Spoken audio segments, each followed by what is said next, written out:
आज के टॉपिक क्या है, क्या जानने वाले हैं फ्रिज के बारे में कि फ्रिज को छूने पर करंट लग रहा है, ठीक ना।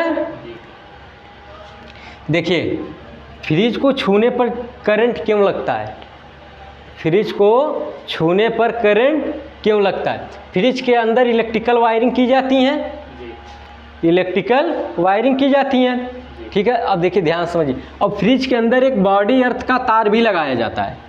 बॉडी अर्थ का तार तो फ्रिज के अंदर लगाया जाता है, जोड़ दिया जाता है, जो प्लग में निकलता तार वह बॉडी अर्थ से जुड़ा रहता है। लेकिन क्या होता है ना कि जो हमारे घर की वायरिंग होती है बोर्ड की, ठीक है, बोर्ड में एक 5 पिन सॉकेट लगता है। क्या लगता है? 5 पिन सॉकेट, ठीक है। तो बहुत लोग क्या करते हैं ना कि घर में जो अर्थिंग का तार दौड़ाया जाता है ज़मीन से, अर्थ का तार बना के उसकी वायरिंग नहीं करवाते। जब उसकी वायरिंग नहीं करवाते हैं ना तो जो फ्रिज में करंट लीकेज होता है, कहीं जैसे कोई तार कट गया, ठीक है, वह तार से जो बॉडी से वो टच करेगा तो उसमें से लीकेज होगा ना, करंट क्या होगा, लीकेज होगा, वह बॉडी में जाएगा, बॉडी को छुएंगे तो करंट मारेगा। लेकिन जब यह बॉडी अर्थ का वायरिंग बोर्ड में अगर पहले से लोग करवा देते हैं ना, तो ये प्लग जब लगता है ना तो बॉडी ये अर्थ से क्या होता है, जो लीकेज करंट है फ्रिज का उसको खींच के ज़मीन में छोड़ देता है। किसमें? ज़मीन में। तो करंट नहीं मारता। लेकिन कभी कभी क्या होता है कि लोग नहीं करवाते हैं तो करंट मारता है, ठीक है। आगे इतना समझ में।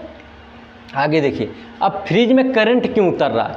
फ्रिज में इलेक्ट्रिकल वायरिंग है, कोई वायरिंग कहीं कटी होगी, ठीक है, कोई वायर कहीं कटा होगा, वह बॉडी में क्या हो रहा होगा, टच कर रहा है, जिससे फ्रिज में क्या हो रहा है, करंट आ रहा है, ठीक है।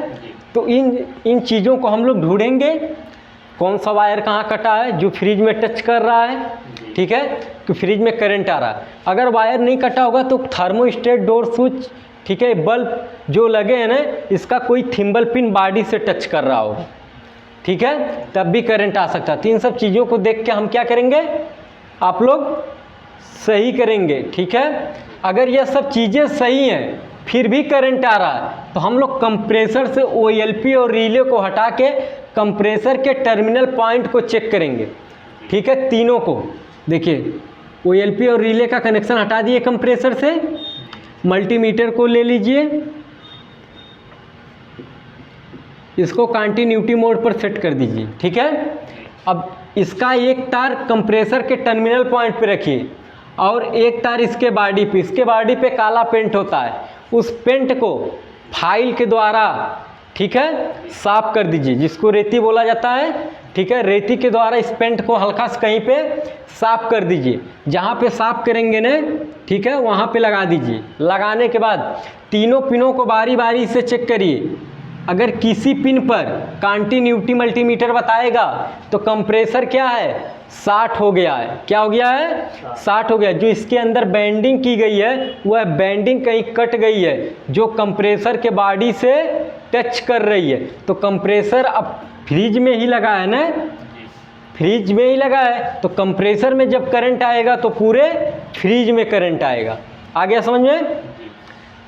तो कंप्रेसर के टर्मिनल पॉइंट को चेक करिए। अगर कंप्रेसर में देखिए करंट आ रहा है तो कंप्रेसर को क्या करना पड़ेगा, चेंज करना पड़ेगा ना, तभी तो करंट, क्योंकि कंप्रेसर तो रिपेयर कर नहीं सकते हैं, तो कंप्रेसर को नया लगाना पड़ेगा। आ गया समझ में? तो अगर फ्रिज में करंट आ रहे हैं, ठीक है, या तो कहीं वायर कटा होगा या तो फ्रिज का कंप्रेसर शॉर्ट हो गया होगा।